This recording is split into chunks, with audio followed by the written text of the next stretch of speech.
Hey guys, welcome back. So now we're getting back into Extreme Carnage with Extreme Carnage Agony. And I think this is one of those discussions where we just need to hop into it, because I think this just might be my favorite issue of this event so far. So let's jump in. But first, if you're new to the channel, be sure to subscribe to catch us spills every week. And don't forget to hit that bell up top so we can squat up in the comments for the first hour.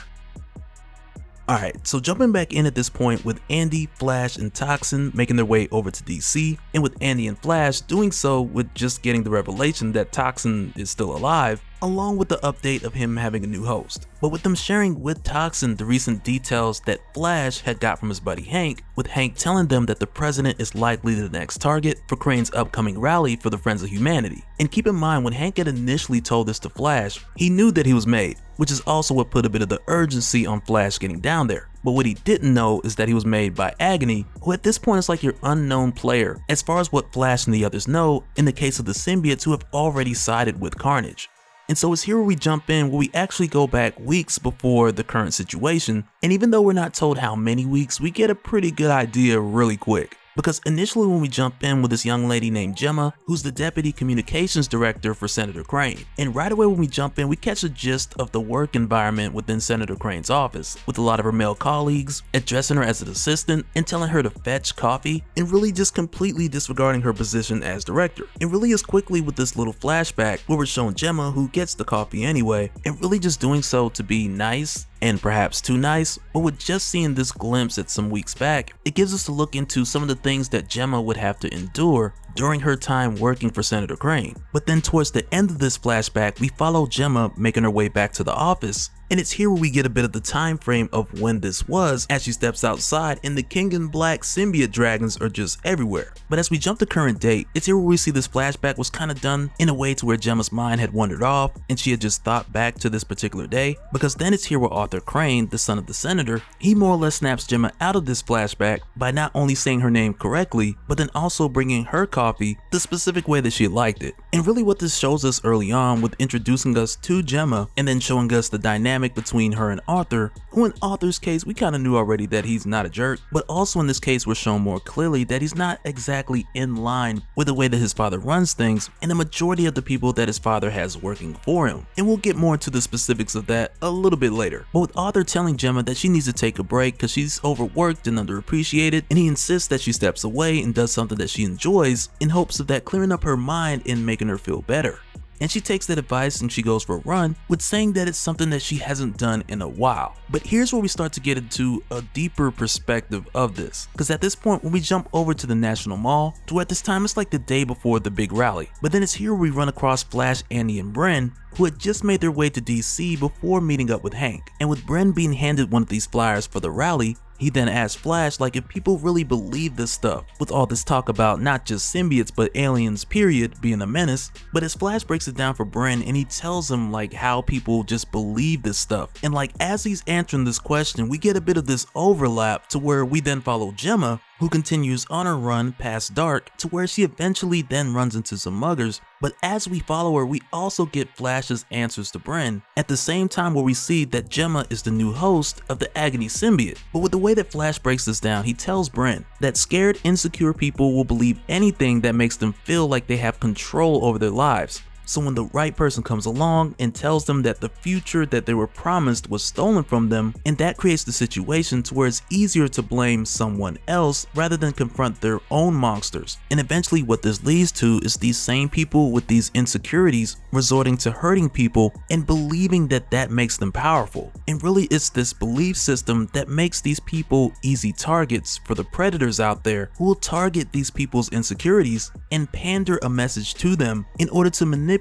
these people in a time of weakness. And with Flash breaking down this idea for Bren, he's really talking about Crane supporters in general being manipulated by Crane's campaign, but also at the same time, without Flash knowing, he had also described Gemma's situation with her running into the Agony symbiote during King in Black, and how that symbiote gave Gemma the idea of taking the power back, but of course doing so in a way that just suited Agony. And this definitely leans into the Carnage portion as well, but we'll get to that in a little bit. But from here, we pretty much get this moment where Arthur tells Gemma that he isn't too fond of the way that his father runs his campaign, and even goes as far to tell her that he was considered running for office himself. And with saying this, they kind of play with the idea of Gemma being his director of communications in the event that he would do so. But after this, it's here where we then jump over to Flash and the others with them meeting up with Hank, who had picked up quite a bit from Senator Crane, with no one thinking that Hank was that important, and because of that they just kind of said whatever even when he was around. But it's here where Hank lets them know that Senator Crane is planning to have his rally this upcoming weekend so that it'll happen at the same time while the president is dedicating a memorial for all the people who were lost during the symbiote invasion. And with hearing this, both Andy and Flash, they're just like, okay, well, we can't let Carnage just assassinate the president in broad daylight, because that alone would just throw the country into chaos. But at this time, with all four of them having this discussion, and with Flash interchanging the name Carnage with Senator Crane, and this was like Hank's confirmation of the two being the same person. And with hearing this, Hank, he flipped out, and for good reason. But Flash lets Hank know that Crane isn't the only one with a symbiote ace up his sleeve. And it's here where Flash gets Andy to try to reach out to Carnage again to see if she can sense him and possibly eavesdrop and get more details about how all this is going down the next day. Because now with them being closer, she has a better chance to listen in with the hopes that she doesn't get caught. But when Andy reaches out, the first thing she picks up is Gemma and Agony. And when we go from here over to Gemma's place, we then come to find out that Gemma has created a shrine out of the different limbs and the skulls. She even got a backbone lamp. But with us seeing this shrine that she's created from her different victims, and like this really just shows us how deep and how twisted things have gotten ever since she's picked up the Agony symbiote. But then also with seeing this, and I feel kind of messed up for saying it, but I kind of want a spin-off now. Like I want to see where this goes. But with us seeing this, keep in mind that Annie, she is like eavesdropping on this whole thing. But it's then also during this time where Gemma and Agony are met by Carnage, who's pretty much checking in the night before, and with doing so he sets up this whole scene where like the symbiotes, they all go to a bar, which on the surface it sounds like the beginning of a joke. And I'm not gonna front, like the first time that I'd seen it I thought it was a joke, but then towards the end of the issue it then made more sense, and we'll revisit that in just a little bit. But with Andy looking in and seeing this whole meeting and this whole setup to where Carnage has sat down the other Life Foundation symbiotes in order for them to talk about their big plans for tomorrow. But then throughout the course of this meeting, Carnage, he then addresses Andy, letting her know directly that he's aware that she's listening. And it's here where Andy tells Flash and the others about all the Life Foundation symbiotes that Carnage has brought together, but also that Carnage knows that they're coming, which at this point takes away from them the element of surprise. And from there, Flash tells Hank to keep an eye on the president while him and the others prep to get in position for the rally coming up tomorrow. But also when moving forward, I do want to mention that we kind of get this moment where Carnage asks Gemma if she's having second thoughts, and she responds like no, of course not, as long as Carnage doesn't forget his promise to both Gemma and Agony. And with that, like that's one of those things I want to kind of save my thoughts for the end. Like we'll definitely revisit that. But then after this, then jumping over to the next day, and it's here where we see Flash and the others watching over the president as he presents the memorial in honor of those who were lost during the recent symbiote invasion. But with them watching this memorial, nothing happens. No Life Foundation symbiotes in sight, no guardsmen, no nothing. But as the president finishes his speech, it's here where they realize like if Carnage wanted to go after the president, this would have been the place and the time. But as the speech comes to a close and they see that nothing has happened, and it's here where they then realize that not only is the president not the target, but then also that Senator Peter Crane is not Carnage's host. But instead it's been Arthur Crane, the goody two-shoes, the son of the senator, the whole time. And he just stabs Hank in the back while telling him attaboy, because Carnage had also been playing Flash and Andy by coordinating Peter Crane's campaign, but also misleading Hank into believing that it was Arthur's father who was up to something this whole time.